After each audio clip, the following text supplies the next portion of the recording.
Solo.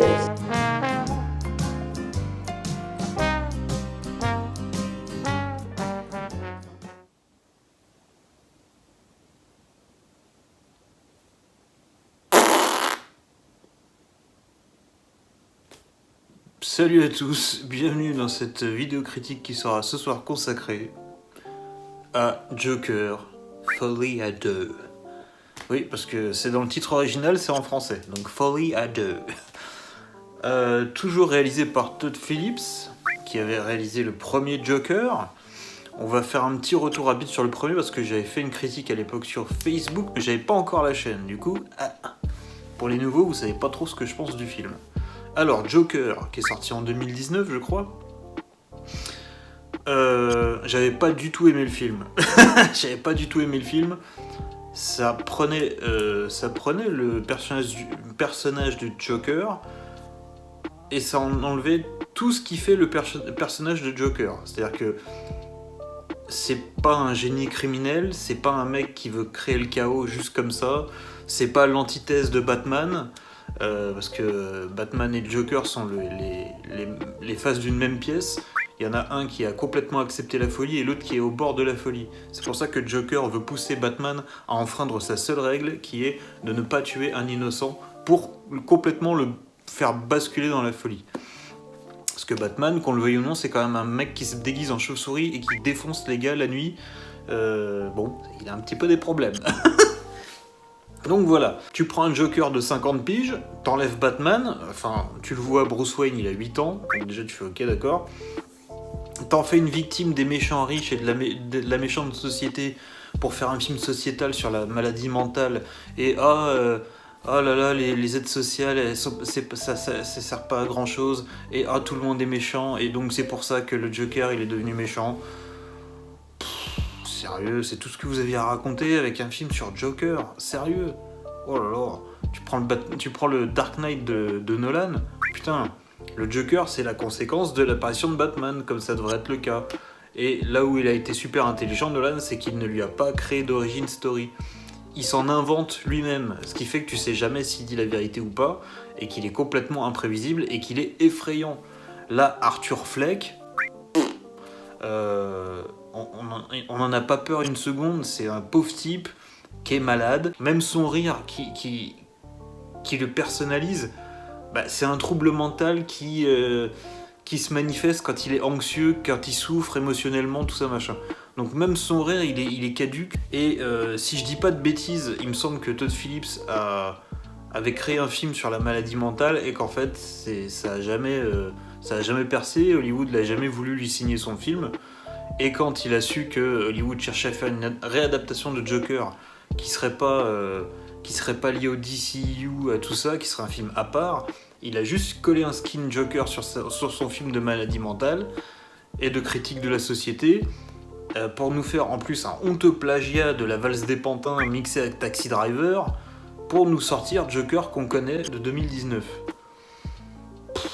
Alors moi franchement en ayant vu les films qui l'ont influencé, pour pas dire qu'il a plagié, bizarrement il y a De Niro dedans, c'est marrant. Il est dans Taxi Driver et King of Comedy, c'est bizarre. Oui, donc voilà, c'est même plus de l'inspiration à ce niveau-là. Donc voilà, j'avais pas du tout aimé le premier Joker. Je trouve que c'était... je sais pas, ça serait comme faire un film sur Batman et se concentrer sur le pingouin. Ou le Joker. Et appeler les films Batman. Et Batman, on le voit 10 minutes dans le fond. Hein, Tim Burton? Voilà, enfin bon bref, c'est... faire un film sur un mec et sur un personnage iconique et enlever tout ce qui fait qu'on le reconnaît et parler d'autre chose. Je comprends pas. Je comprends pas le concept. Et donc, 4 ans après, 5... on a Joker, Folie à deux, donc la suite directe. Donc, on a quitté Arthur Fleck qui a tué le personnage de Robert De Niro en plein sur un plateau, qui s'est fait gauler par les flics et qui est devenu le symbole d'une espèce de rébellion des petites gens contre les riches. Donc pas du tout le Joker en fait. Et voilà, on s'était arrêté là. Et donc on reprend ce film. Joker est en prison, une espèce de prison asile psychiatrique. Bah, c'est Arkham, hein, de toute façon on le voit sur le badge des policiers. Arkham, on va en reparler plus tard. Et du coup, on le prépare à son procès. Et il va rencontrer Lee. Donc, en fait, c'est Harleen Quinzel, qui va devenir Harley Quinn, hein, sa fameuse sidekick avec qui il a une relation très toxique. Qui traite comme un chien et elle est éperdument amoureuse de lui, et plus il la traite comme une merde et plus elle l'aime, et il tire profit de cette relation là pour lui faire ce qu'il veut et l'humilier, et voilà. Et donc on retrouve ce personnage là dans ce film là, et encore une fois, bravo Todd Phillips, tu n'as absolument pas fait ça. C'est-à-dire que c'est même plus une relecture du personnage. C'est pas les mêmes personnages, ce ne sont pas les personnages que j'ai vus dans ce film-là ne sont pas Joker et ne sont pas Harleen Quinzel. Ils n'ont rien à voir, ce ne sont pas des personnages. Non, ça n'a rien à voir. Et donc en fait, le pire, j'ai envie de dire, c'est que bon, il y a des gens qui ont été surpris. Moi, comme je m'intéresse au cinéma, de ça, je me renseigne sur les films. Je le savais depuis longtemps. Ce film est une comédie musicale.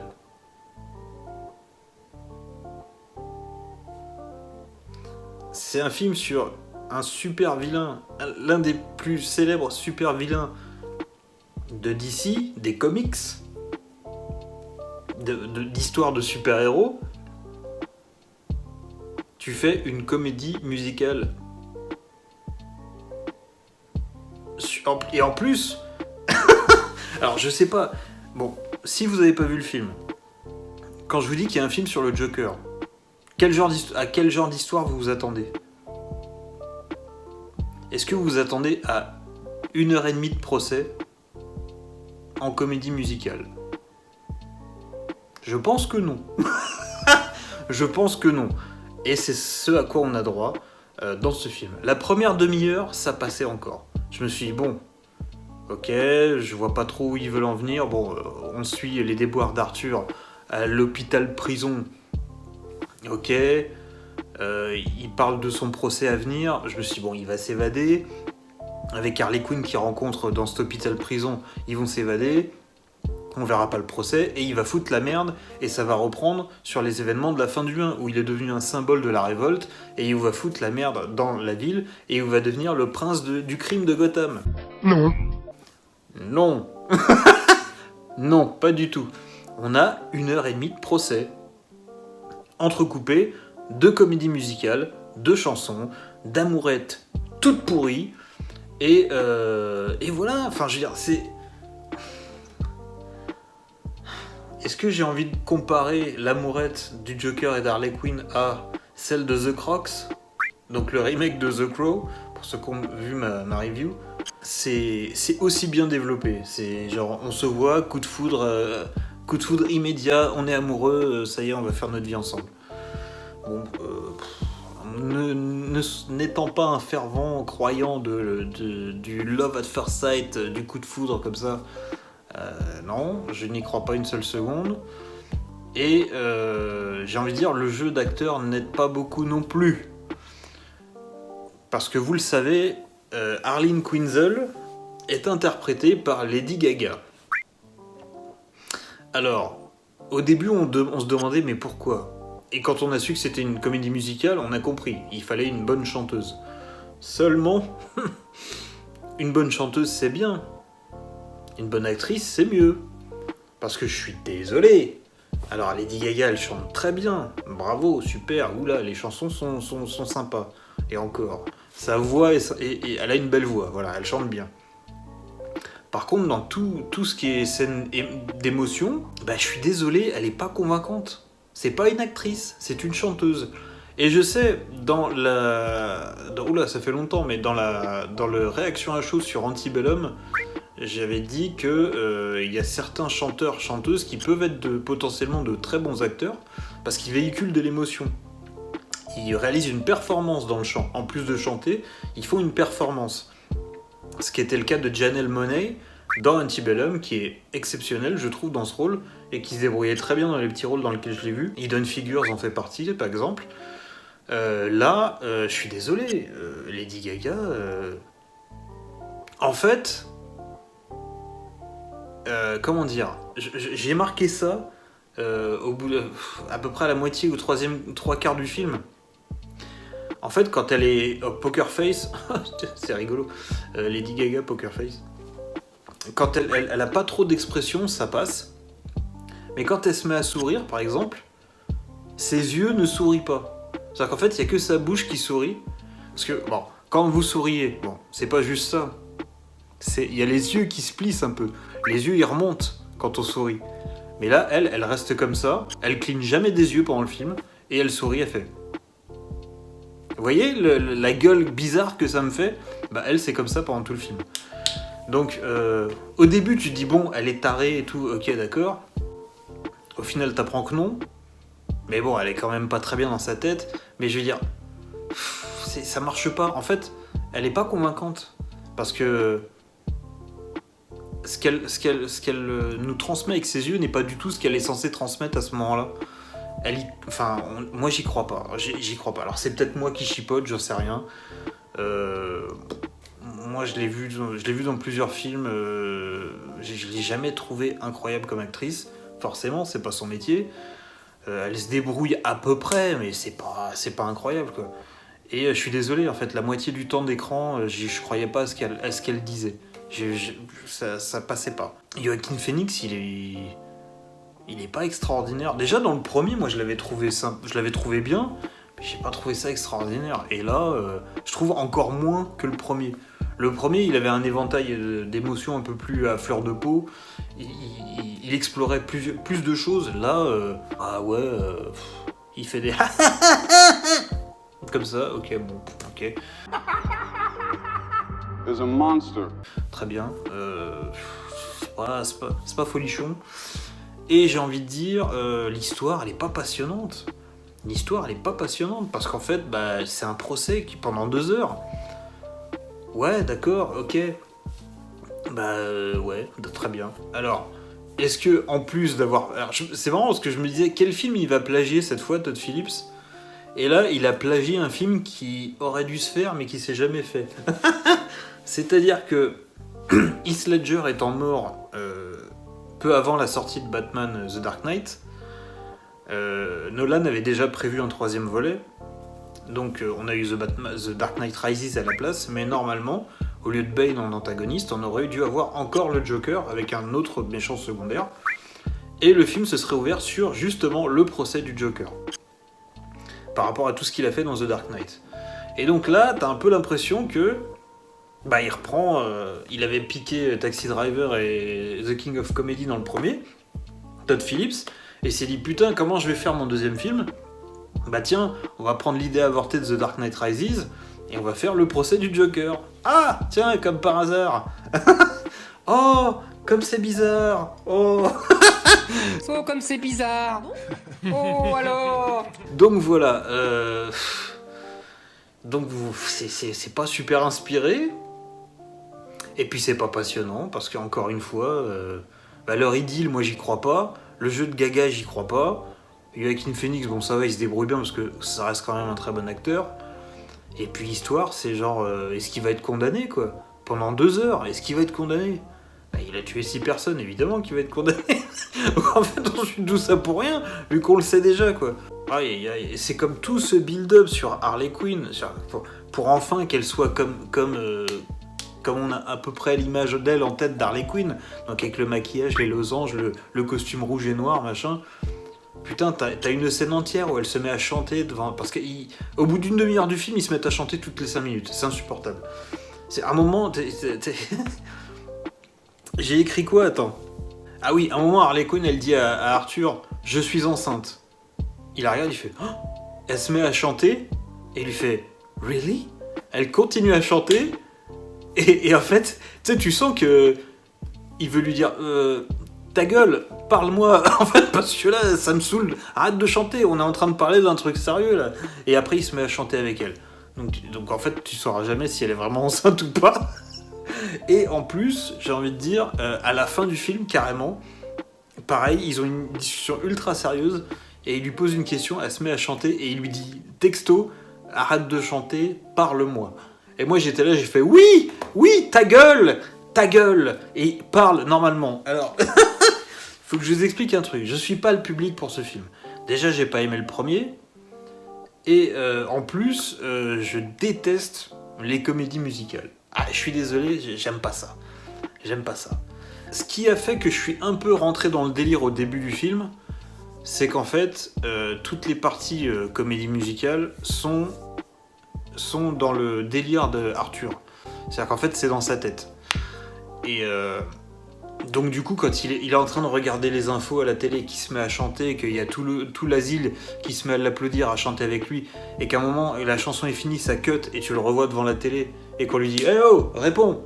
Tu fais « Ah, c'est dans sa tête, ok. » Parce que moi, il y a un truc que je supporte pas, c'est les gens qui se mettent à danser, il y a de la musique qui vient de nulle part, et les gens, dans le film, entendent de la musique qui vient de nulle part, et se mettent à danser, et après, genre, ils reprennent leur vie, tout va bien, comme si rien ne s'était passé. Les gars, il y a quand même une chanson qui est venue du ciel et tout le monde s'est mis à chorégraphier en même temps sans que personne n'ait répété. Et voilà, moi ça me stresse. Et en plus, j'aime pas les chorégraphies de danse. J'aime pas ça, j'ai toujours trouvé ça ultra cringe. Je suis désolé pour ceux qui dansent, qui font des chorégraphies en groupe. Je remets pas en question les efforts, je remets pas en question le travail. C'est juste que visuellement, moi ça me stresse de voir des gens faire la même chose et faire des gestes et tout. Je me dis, mais pourquoi ? Enfin bon, bref. Ça, c'est mon avis personnel, ne le prenez pas en compte, ça n'a rien à voir. Donc voilà. Mais à partir du moment où il s'évade, et que l'autre, elle se met à danser sous les projets des hélicos, et qu'ils font leur danse à tous les deux, et que je me dis, ah ok, d'accord, donc là, il y a un hélico qui les poursuit, ils braquent un spot sur eux, et ils se mettent à danser, et ils vont pour s'évader, et machin, voilà. Et ils se font choper. Je dis, ah ok, d'accord, donc bon... Peut-être que c'est Arthur qui fantasmait un truc machin. Non ! Parce que là, il y a un gardien, ou je sais pas qui lui dit ah, c'est elle, machin, là. Ah, c'est elle qui s'est mise à danser pendant l'évasion. Tu fais ah oui, donc en fait... Non, on est bien dans un film cringe. Donc avec la musique qui vient de Dieu, et les gens qui se mettent à danser comme ça, alors qu'ils ont... Il n'y a aucune raison. D'accord, donc on est bien dans un film comme ça. On est bien dans une comédie musicale que je déteste. Tampon, approuvé, hop, c'est de la merde. Donc forcément, c'est compliqué pour moi. Je sais pas ce que je pourrais vous dire de... Je sais pas ce que je pourrais vous dire vraiment, parce que c'est pas... Oui, il y a une intro... Alors... Ah oui, il y a le thème de la double personnalité dans ce film.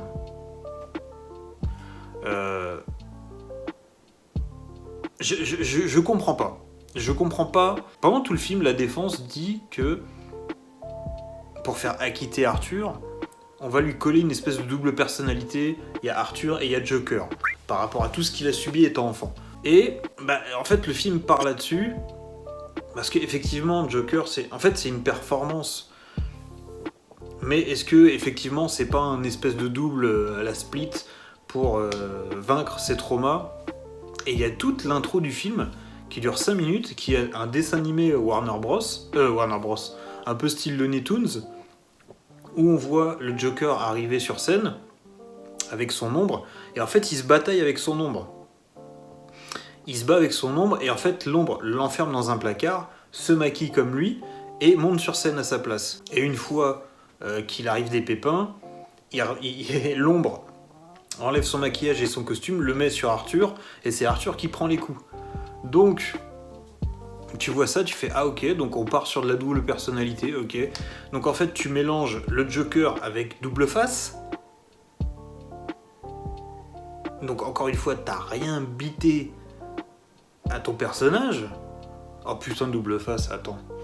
Oui, parce que on a Harvey Dent dans le film. C'est l'avocat pas de la défense, de la partie civile, c'est ça ? Enfin bref, le camp adverse à Arthur, c'est un petit Harvey Dent tout fringant qui a 20 piges, 25 piges, et évidemment à la fin il y a une explosion, et tu le vois par terre, il a le visage à moitié défiguré. Tu fais, sérieux ? Vous allez faire l'origine d'Harvey Dent comme ça ? Et pour rattraper l'incohérence du premier, c'est-à-dire que, à mon avis, on n'aura pas de Joker ménage à trois, on n'aura pas le troisième Joker, parce que, évidemment, moi, si vous avez vu le film, vous savez, Arthur Fleck meurt, tué par un de ses compagnons de cellule qui lui voit une admiration vraiment très importante. Et quand Arthur meurt, on voit le personnage, le mec qui l'a buté au couteau, se mettre à rire. On se focalise sur Arthur et l'image derrière lui devient floue, mais on distingue encore le mec qui l'a planté. Le mec qui l'a planté est en train de rigoler, et je sais pas si vous avez remarqué, ce mec-là prend son couteau et s'ouvre la bouche. C'est dans le flou, on le voit pas forcément. Mais du coup, ça expliquerait que le Joker qu'on a suivi n'est pas le Joker. C'est un mec, Arthur Fleck, qui a contribué à la naissance du Joker qu'on connaîtra dans l'univers Batman. C'est pour ça que Bruce Wayne est présent mais qu'il n'a que 8 ans. C'est pour ça qu'il y a Harvey Dent, on parle de Bullock, tout se passe à les îles d'Arkham, donc on est bien dans l'univers de Batman, mais Arthur Fleck n'est pas Joker, n'est pas le Joker qui va affronter Batman. Ça sera ce mec-là qui a tué Arthur Fleck à la fin, qui était déjà en hôpital psychiatrique tout jeune, qui a tué Arthur parce qu'il a failli à devenir le symbole du crime et de la révolte contre les riches et les puissants. Et donc du coup ça l'a déçu, donc il a planté ce mec-là et il s'est ouvert la bouche. Et donc on devine que ça va être lui le Joker. Franchement, te faire 2 films sur un mec qui n'a rien à voir avec le Joker pour à la fin mettre dans le flou, dans le fond, qu'en fait le vrai Joker il est là, mais c'est... Donc encore une fois, ça valide le fait que le mec n'a pas voulu faire un film sur Joker. Parce qu'à la fin il te le dit, oui en fait c'était pas lui, c'est un autre gars. Alors lui, il y a eu une petite influence sur la naissance du Joker, mais c'était pas lui du tout. Donc t'es là, tu fais, mais... Et donc tu comprends pourquoi ce film se passe dans les années 80... Ouais, 80 à peu près, parce que effectivement, bah, voilà, c'est pas vraiment le Joker qu'on connaît.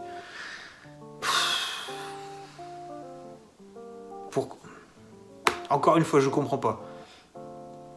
Tu fais 2 films, un thriller noir psychologique inspiré des films des années 70, et après tu fais la suite qui est une comédie musicale qui parle même pas du personnage de qui tu parles dans tes 2 films. Putain, c'est comme faire une comédie romantique avec Robocop en personnage principal. Ça n'a aucun sens. Voilà. Tu fais une comédie romantique qui se passe à l'époque du western, mais le personnage principal c'est Robocop. Voilà. Et à la fin tu dis en fait non, c'était pas Robocop. C'est le mec, ils ont pris un boulon de sa tête et ils ont eu l'idée de faire Robocop 100 ans après. Voilà, bah c'est Joker. Les 2 films Joker, c'est ça. Mais what the fuck? Mais vous êtes sérieux ou quoi? Donc, on va passer un petit peu à la réal, parce qu'il y a quand même 2-3 trucs bien. Todd Phillips, il nous l'a montré dans le premier, c'est pas un manchot. En même temps, il plagie des films super cool, donc évidemment, il y a des plans sympas. Après le truc de cartoon, là, on a quand même l'intro avec cette espèce de plan séquence où tu vois Arthur qui passe de bloc en bloc et tout ça machin. On a une putain de musique à ce moment-là, qui est ultra pesante, ultra tendue. On a un travail sur la musique qui est vraiment sympa dans le film. Alors, je parle pas des chansons, je parle de la musique.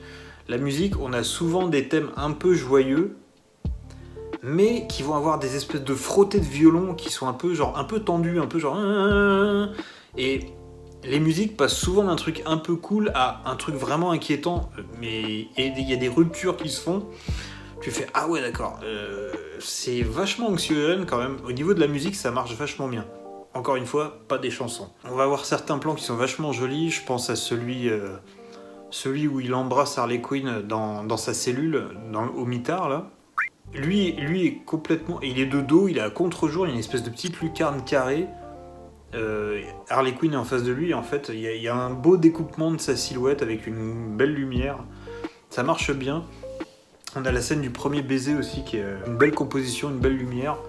Il y a aussi un plan qui est super sympa, c'est un moment, en fait, t'as Arthur qui est toujours en prison, Harley qui va venir lui parler, au parloir, et en fait, il a appris qu'elle lui mentait sur beaucoup de choses, donc il va lui dire « Mais c'est vrai, tu m'as menti et tout », et elle va dire « Oui, normal, écoute, voilà, j'ai fait ça comme ça, c'était rigolo ». Et donc à ce moment-là, on va avoir vraiment un plan de coupe où au milieu de l'écran, on va y avoir le mur, donc t'as Harley Quinn d'un côté et Arthur de l'autre, et en fait t'as un espèce de surcadrage sur Arthur, une espèce de fenêtre, je sais pas quoi, vraiment qui l'encadre au niveau des épaules au-dessus de sa tête, et qui fait un espèce de mini-cadre dans le cadre où lui est vraiment tout petit et tout contrit, quoi. Et donc tu sens que là il y a une séparation à l'image des deux, alors qu'ils étaient toujours ensemble, vous voyez, ils sont dans le même cadre, il n'y a rien qui les sépare et tout. Là, à ce moment-là, quand il apprend qu'il y a un mensonge et qu'il se sent trahi, on va voir c'est vraiment ce pan de mur en plein milieu de l'écran qui les sépare, et lui en plus qui est encore plus écrasé dans son propre cadre à lui. Donc voilà, ça marche bien. Après, bon, les éclairages sont super sympas. Il y a un truc de mise en scène aussi qui est plutôt sympa. Enfin, c'est plus du chaudon de tel, mais bon, c'est un peu évident. C'est un moment, quand ils s'évadent tous les deux, au début, Lady Gaga Arline déclenche un incendie, symbole de sa passion pour Arthur qui détruira tout. Et donc, lui et elle s'en vont, elle le prend par la main, et en fait, tu vas voir un espèce de couloir qui se sépare en deux, où tout le monde part d'un côté et eux partent de l'autre. Et au bout de ce couloir où ils vont, il y a des flammes. Donc en fait, t'as cette espèce de symbole de leur amour, passion dévorante, représentée par les flammes, et ils se jettent dedans à corps perdu. Et évidemment, alors oui, ça exprime leur désir et tout ça, mais ça exprime aussi l'autodestruction. Voilà, donc bon, c'est pas super subtil, mais ça a le mérite d'être là. On a un petit caméo de Zazie Beetz, ça c'était super cool parce que c'est une actrice que j'aime beaucoup, et donc ça m'a plu de la voir au bout d'1 h 45 de film. Je me suis dit, ah putain, il y a Zazie, cool, ça m'a fait plaisir de la voir parce qu'elle était dans le premier évidemment. Donc là voilà, en plus elle a une scène où elle joue bien, même si elle a pas une scène de fou, elle joue bien, elle est convaincante, donc ça m'a fait plaisir de voir une très bonne actrice à ce moment-là. Et j'ai envie de dire, faut que j'arrête de dire ça.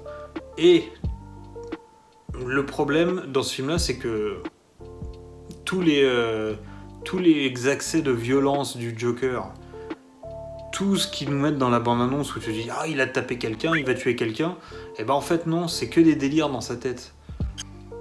Donc en fait, dans le film, il fait pas grand-chose, ce mec-là.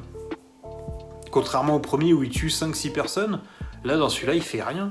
Parce que tous les meurtres, quand il tue le juge avec son marteau, quand il tue Harvey Dent, en fait, c'est d'un délire dans sa tête. Il le fait pas vraiment. Donc tu te dis, t'as l'impression qu'ils t'ont mis des scènes d'action un peu pour te réveiller. Mais il te dit, ouais, mais s'il tue tout le monde, le procès, il est terminé. Donc non, c'est un délire, en fait. Il s'est rien passé. C'est compliqué. Et j'ai beaucoup aimé aussi quand Arthur décide de se représenter tout seul et de ne plus faire appel à son avocat.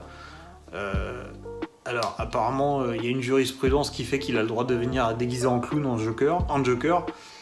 Et quand il va pour prendre la parole, le juge lui dit « Ouais, vous n'êtes pas sur scène, hein, faites gaffe quand même parce que vous êtes dans un tribunal, on n'est pas là pour faire les cons. Hein. » Et t'es là, tu fais « Mais il est déguisé en clown, les gars, vous le laissez venir habillé en clown. » Et il se fout de votre gueule déjà, donc déjà tu perds toute crédibilité.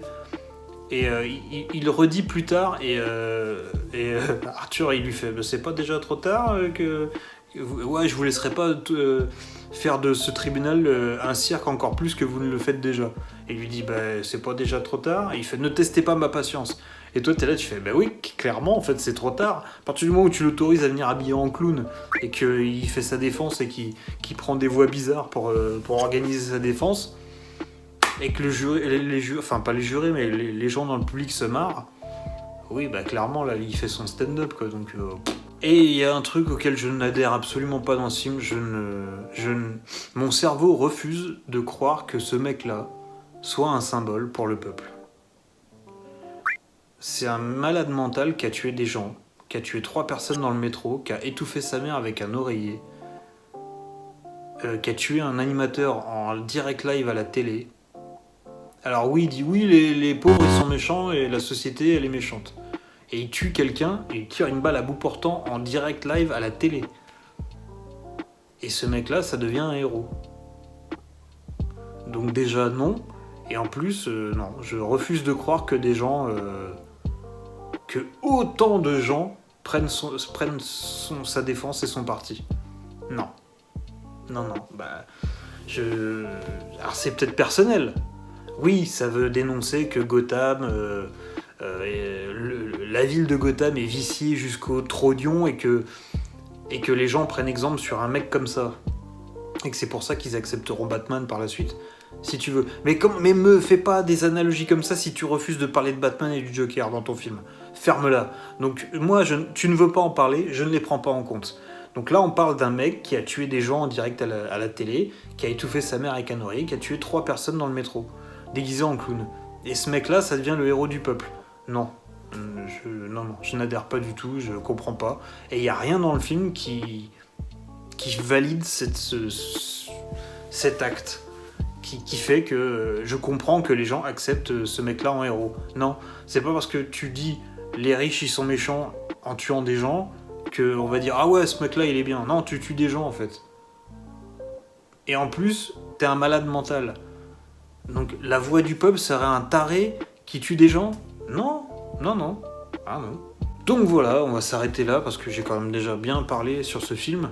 Donc le projet n'a aucun sens. Je suis désolé, hein, le projet n'a aucun sens. Pourquoi tu parles d'un personnage sans en parler ? Pourquoi tu prends un personnage avec un univers sans parler de l'univers et en changeant la substantifique moelle du personnage et de tout ce qu'il y a autour pour parler de complètement autre chose ? Je comprends pas. Surtout pour faire le lien après avec l'univers de Batman, juste vraiment dans les 5 dernières secondes, histoire de justifier que le personnage que t'as fait ne soit pas celui qu'on attendait. Enfin, même pas celui qu'on attendait, celui qui devrait être, tout simplement. Tu fais un film Joker, tu dois parler du Joker. Non, là il a parlé d'un mec lambda, qui aurait inspiré le Joker dans les 5 dernières secondes du film, pour que ça légitime les 2 films. Non, tu te fous de notre gueule, ça se voit que t'as mis ça à la fin pour histoire de dire bon, comme ça ils me feront pas chier les fans, parce que les critiques du premier, tu les as mangées, hein, Todd. Ouais, c'est pas le Joker, ça n'a rien à voir. Ah merde, comment je peux faire en sorte que les geeks de merde qui lisent des comics et qui ont vu les films de Nolan et tout ça, ils me lâchent la grappe. Bah tiens, à la fin on va mettre l'autre dans le flou. Mais dans le flou, parce que c'est pas le point de focus, ce mec-là. Le point de focus, c'est pas le Joker, c'est Arthur Fleck. Voilà, show don't tell. On vous met le Joker, alors 5 dernières secondes du film, dans le flou, dans le fond.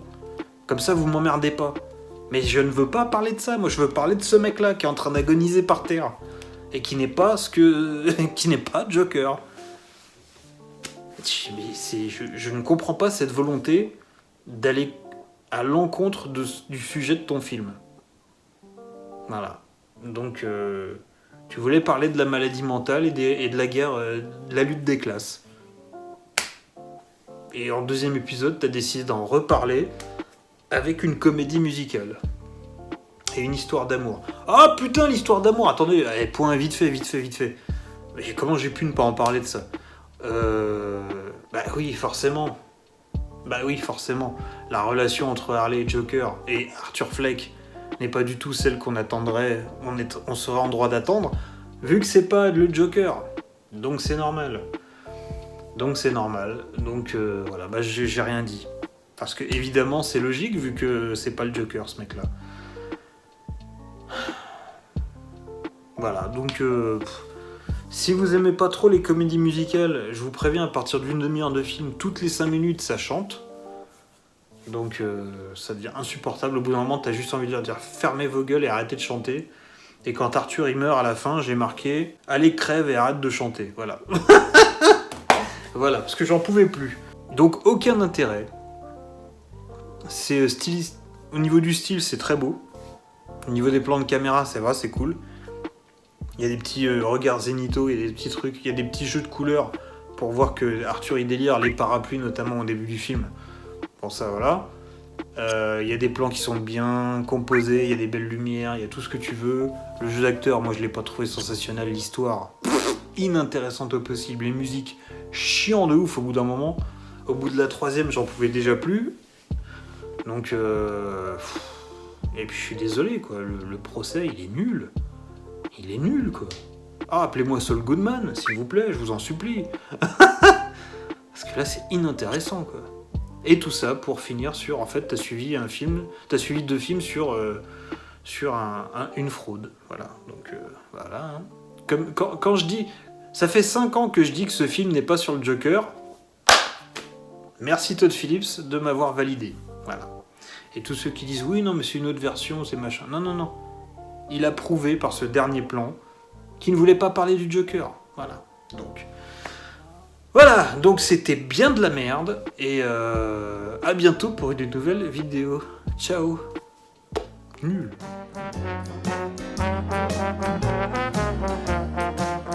Solo.